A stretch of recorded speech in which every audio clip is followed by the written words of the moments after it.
Ну, у нас планы грандиозные. Город Удачный готовится к своему 50-летнему юбилею в 2017 году. Поэтому работы по благоустройству у нас велись. И в 2015 году более стали активными. Сейчас согласовывается план юбилейных мероприятий, согласно которому у нас повышенная планочка по благоустройству. Как раз это основное направление для жителей города. Сегодня предприниматели как никогда участвуют как раз в благоустройстве.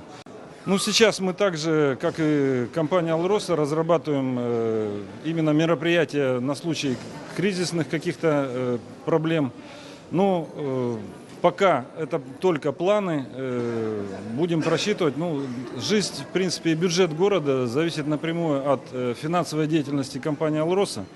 Поэтому будем смотреть, как будет работать наша градообразующая компания. Соответственно, будем отсюда отталкиваться. Но мероприятия мы уже разрабатываем. Смотрим, чтобы не потерять социальное направление. Ну, то есть будем заниматься непосредственно только самыми важными вопросами. Мы будем сильно конкурировать, чтобы попасть на 100 поселений, которые получат заветные средства для благоустройства. Конечно, благоустройство нужна, вы сами видите, какие сейчас поселения.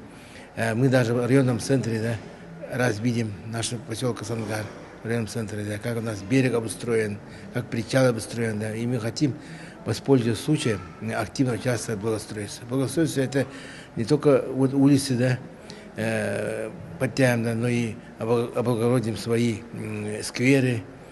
И также в связи с этим население, жители будут облагораживать свои усадьбы. У нас в прошлом году был объявлен год предпринимательства по республике.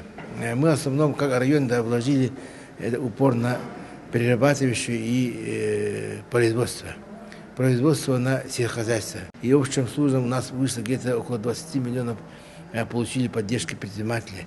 В основном это те люди, которые занимаются социально значимыми работами.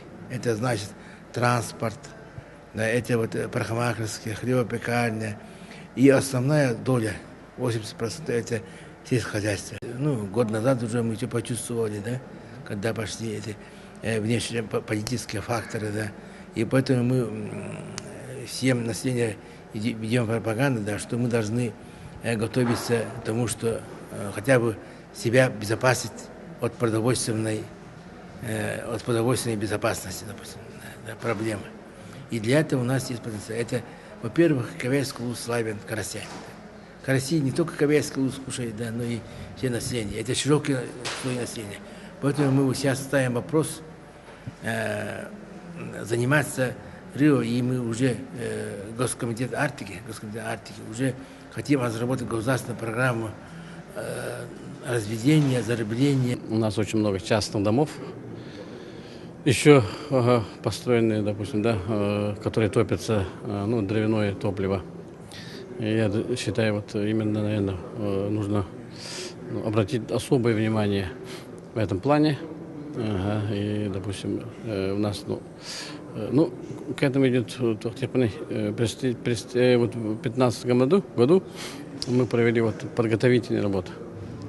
Вместе с Министерством жилищно-коммунального хозяйства у нас прошла очень большая реконструкция. У нас одна мощная такая на 24 мегаватт центральная котельная. По программе, федеральной 105 светодиодных новых ламп, уличное освещение. Еще должны добавить по 5 улицам, это уже 16 год будет. И наши поселки, поселения тоже работают по этому направлению, потому что это очень хорошие условия, нормальные условия. Допустим, поставщики нам уже ставят, потом, как говорится, раньше говорили, утром деньги, вечером стулья. Сейчас у нас они делают, потом просят финансово от экономии.